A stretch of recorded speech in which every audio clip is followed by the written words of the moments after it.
kalojnë plotësisht në heshtje, por absolutisht që ka ndodhur në klinikën e pediatrisë, e që nuk është që ka ndodhur një ditë, është vetëm një vazhdimsi e diçkaje që ka qenë gjithmonë ashtu dhe absolutisht asnjë befasi. Për mua sot është befasi fakti që shkan i tërheq 7 shtretër, thuase që klinika e pediatrisë, aneksi, ta themi i vjetër për shkak që tashmë objektet pothuajse janë të bashkuara mes objektit të ri dhe të vjetër, që nga një rast të izolum dhe nuk është situata e njëjtë në ginekologji ose në kirurgji, me sigurin e plotë, të thamë që në secilin klinik të Çekukës, absolutisht secilin klinik të Çekukës dhe secilin spital rajonal, gjendja e shtretërve është ashtu. Nuk ka absolutisht asnjë befasi, nuk kemi pse t'jemi hipokrit në mënyrën edhe që reagojmë. Do thotë shumë mirë që jo shumë mirë, sepse nuk është një farë adresimi sistematik nëse te e bën një komision ad hoc, sepse komisioni ad hoc mbase do duhet bëj me diçka që ka ndodhur për herë të parë, që është një situatë e pazakant, sistemi nuk e din qysh me u përballë me atë situatë, por kjo situatë është komplet situatë e zakonshme, për me tepër mendimi im i parë kur e pash postimin e zonjës Mehmeti ishte raporti i punës së SHS-kës i përsëritur, një premtim i përsëritur ose objektive përsëritur në 2 vite me radhë. Pra po flasim për vitin 2021 dhe vitin 2023. Këto janë raportet të punës të cilat janë online. Për këto 2 vjet ka qenë objektiv krijimi i njësisë për dezinfektimin e shtretërve, dyshekëve dhe jastekëve, sepse çarçafet shkojnë shpreces tjetër. Në 2021, në raport të punës thuhet që kjo objektiv nuk është arritur për shkak të paqartësive ligjore. Mbase mund të arsyetojnë në atë vit për shkak që ishte pandemi, ishte një situatë e pazakant. Në vitin 2023 përsëri ka qenë objektiv në planin e punës. Në fund të planit të punës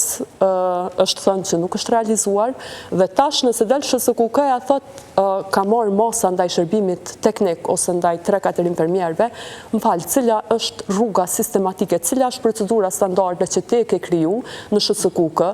kush është personi që e vendos, sepse për me bën një ndryshim rrënjësor që sistemi më mësu që është mësil, sepse edhe shërbimi teknik, edhe infermier duhet me mësu që është mësil, e ato e mësën institucioni, nuk vinë ata vetë mësum, se mësën shkolla. Për mu do të ishte shumë e rëndësishme me ditë cila është procedura standarde që një shtrati dëmtuar largohet nga përdorimi. Kush është ai person që e merr vendimin?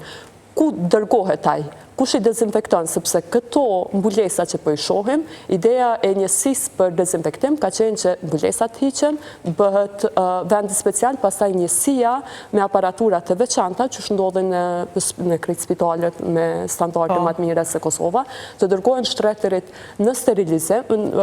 në atë pjesën ku sterilizohen dhe të kthehen prapë në përdorim. Për më tepër shit që janë të dëmtuar, janë të amortizuar dyshekët. Dhe në qoftë se nuk i shohim si shërbime të integruara, atëherë nuk mund të shohim edhe shërbime profesionale adekuate, edhe pse në Kosovë shumë pak duken këto si shërbime të integruara, i shohim si shërbime të veçanta.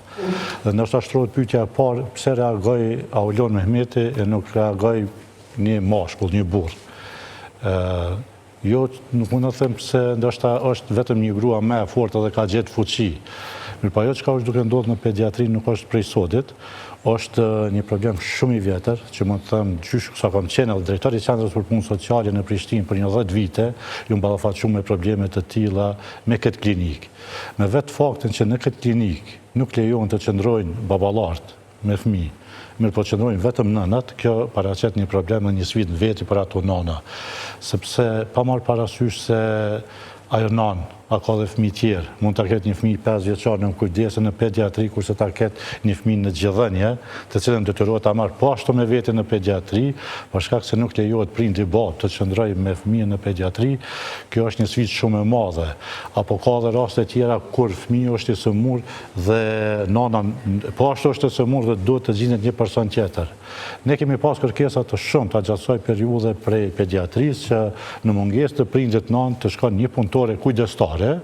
dhe të qëndrojë me një fëmijë në Por jo baba, asesi. Po jo baba asesi, sepse është thonë që aty qëndrojnë vetëm burra. Dhe pas ti problemit, unë mund të shpaljosin, ndoshta një dokument që këmë shpaljos asë një herë, të vitit 2022, ku këmë ba kërkje që këmë drejtu Ministrit të Shëndetësisë, Sekretarit përhershëm edhe klinikës,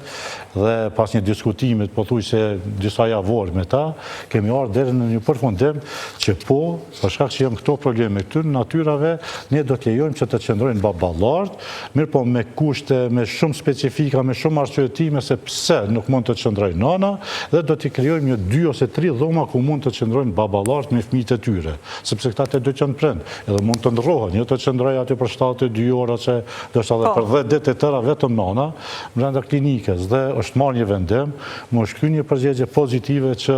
mund të qëndrojnë edhe baballart. Mirë po unë një më largu prej asaj pozite tash 2 vjetë, po thuj që 3, mirë po në vazhdimësi, ku marrë informata për kolegëve që prapë është problemi njëjtë. Prapë vazhdojnë të kemë probleme baballar të vendosën, aty duhet të qëndrojnë vetëm nanët. Dhe normal që një person i cili rrën aty 24 orë, 72 orë, i cili bën shumë pak gjumë, edhe i cili përballet me gjitha ato sfida që i kemi pa, që po thuj se ka ekzistuar në vazhdimësi, herë ma mirë, herë ma keq, që e kemi pritë edhe një reagim të tillë. Dhe nuk e di sepse është për të befasuar opinioni gjerë publik, sepse se cili prej neve që kemi pas fëmijë, kemi shkuar dhe mi përballë, s'paku një herë ose 2 në ato klinika, dhe kemi pasur çella. Kjo është një problem, po më ne kjo situatë është këgja emblematike për mënyrën se qysh operon SHSKUK, që është që sinjalizuesti shesi armiq. Edhe që në mënyrë që mos me u dëmtu imazhi i SHSKUK-s është e gatshme për me shku edhe me tentu në shumë raste me hesht dhe me dënu persona që mas ne tentojnë me shpërfaqë situatën që është e brendshme. E kena pa, do me thane përmende edhe Aliona në pëstimin e saj që ka orë dikush me tentu me bu presion, po na e dina shumë raste të ndryshme, edhe në prej përvojës tem në organizat, do me thane në shërbime psikiatrike, e di që ka, do me thonë, staf mrena, që për shambull janë gatshëm, kanë probleme, na të regojnë për problemet me që ka balafacion, që është me barna, me situatën mrena në shërbime apo që ka dë,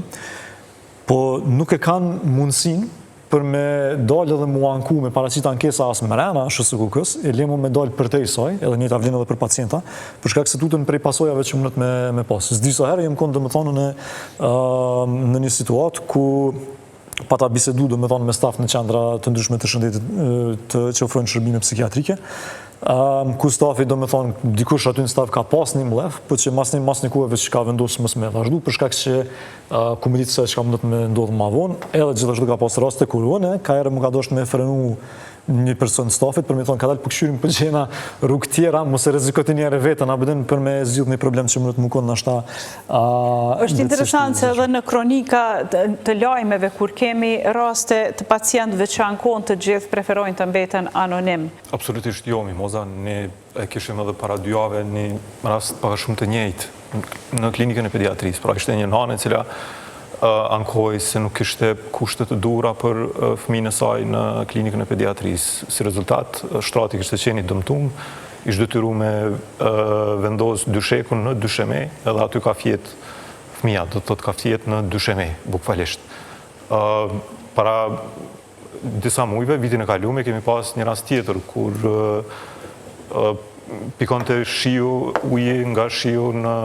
tavanin e njërës prej dhomave në klinikën e pediatrisë. Pra, problemet të tilla të ngjashme janë të vazhdueshme. Nuk është se po ndodh diçka e re. Dhe pajtona plotësisht se nëse i hyn qendrës klinike universitare të Kosovës edhe spitaleve të tjera, kime gjetë problemet të ngjashme në shumicën e reparteve. Tash jemi korrekt, ka disa renovime në për klinika, të cilat edhe janë renovime të mira, nuk është se s'ka pas përmirësim të kushteve për trajtimin e pacientëve, mirë po problemet të ngjashme kemi pothuajse në gjitha repartet. Dhe problemi është ky se, si më thanë, standardi i kërkesave për një shëndetësi më të mirë është i ngjashëm sikuraj ndoshta para vitit 2020. Pra jemi që aty.